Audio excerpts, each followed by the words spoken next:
Okay, this is going to be a quick video. I'm going to make some crispy fried center cut pork. So I got 2 tablespoons of Dijon. I got 1 medium clove of garlic all minced up. And I got a cup of buttermilk. So that's actually going to be one of the dipping for the breading of the pork chops. I'm going to mix this together.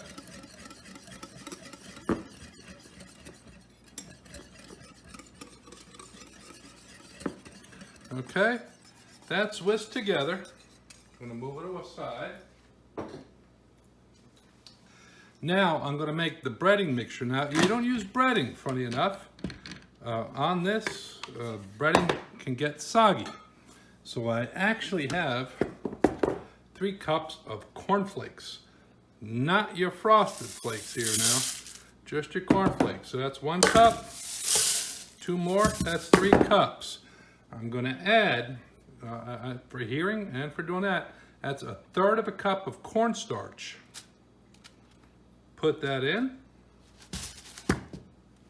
Then I'm also going to put 1/2 teaspoon of both pepper and salt in there. Now I'm going to pulse it for about 10 seconds. Put my trusty Ninja in here. Move this around so you can see it. And of course, there we go. Okay, 1, 2, 3, 4, 5, 6, 7, 8, 9, 10.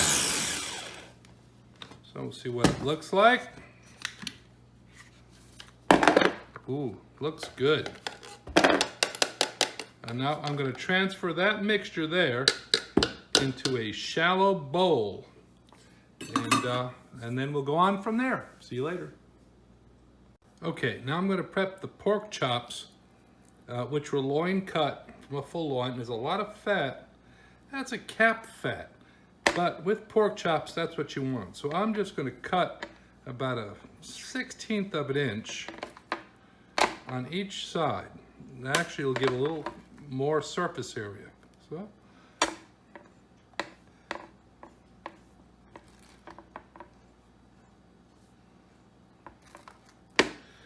And these are going to be crispy pan fried. This is a very sharp knife, but you want to do a cross thatch. Now, that's cross, but truthfully, I think a cross thatch is you go one way, and then you go angular the other. That's actually a cross thatch. But I'm just putting that little layer because when you go ahead and bread them,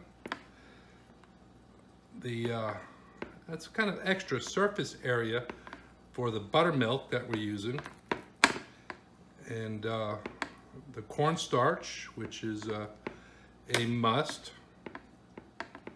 But I'm just going lightly, but you can see it's a little bit of cross thatch. I'm not making deep cuts into it, but it will give more surface area. So if you like crisp fried pork chops, this is what you need to do. And again, you don't have to be totally accurate with them. You just want to have that little extra cross thatch in them. Okay, I'm going to finish these up and then I'll show you the breading process. Okay, finished the cross thatch. Now I'm going to put salt and pepper on both sides. Again, the salt is done from high up. It spreads more evenly than doing it close because you can end up with clumps of salt in different spots. But, you know, a foot up, a little more than a foot. Same with the pepper. And you can see I'm being a little more generous with the pepper. But that's fine because these are going to be fried, and pepper's a good flavor. So I'm going to flip them over.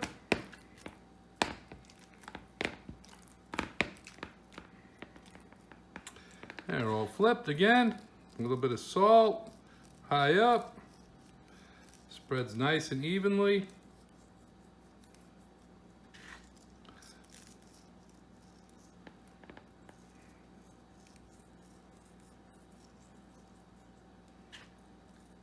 And now they're ready for breading. See you in a minute. Okay, you can actually use tongs for this, but I'm actually going to use gloved hands. So this is the cornstarch mixture. And you see there's the crosshatch. I'm going to rub it in here. This is the buttermilk, along with the garlic, salt, and pepper and stuff in it. Let it drip off. And this is the cornflake mixture. Again, it just makes it so much better for the crispiness. So now, I'm just going to keep doing these until I get them all done, and then I'm going to let them rest for about 10 minutes so everything coheres and doesn't fall off when I am pan frying them.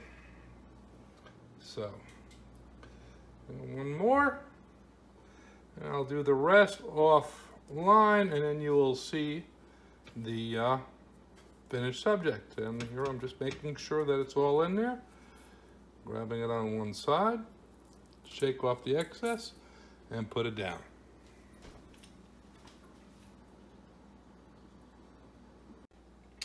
Okay, I got about 1/3 of a cup of oil in here, and it's about 350, 360, which is the perfect frying temperature.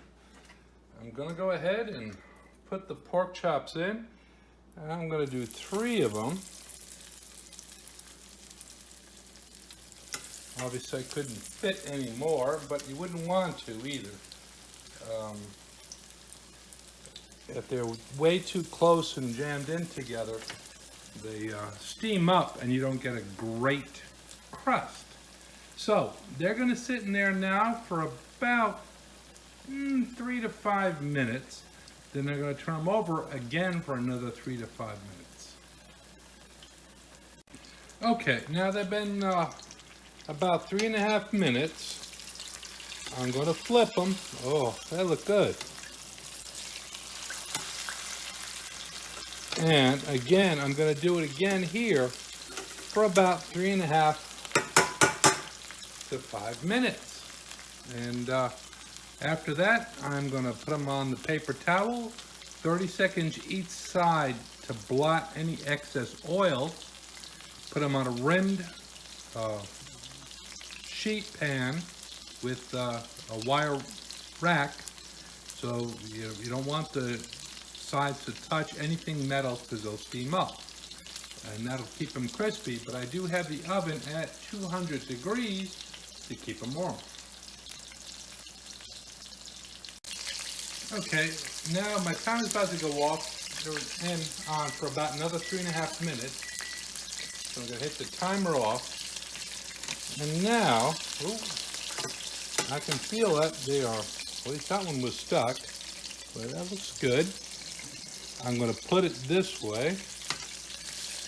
That one kind of a little bit stuck, but still good. And the third one.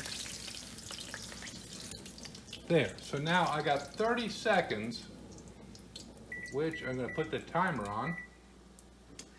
And then I'm going to have to flip them over. Now, the reason you do that is if you keep it any longer, the breading becomes soggy. So 30 seconds on one side, 30 seconds on the other. Then I'm going to put it to this wire rack, which you can see over here. And hi, you will honey.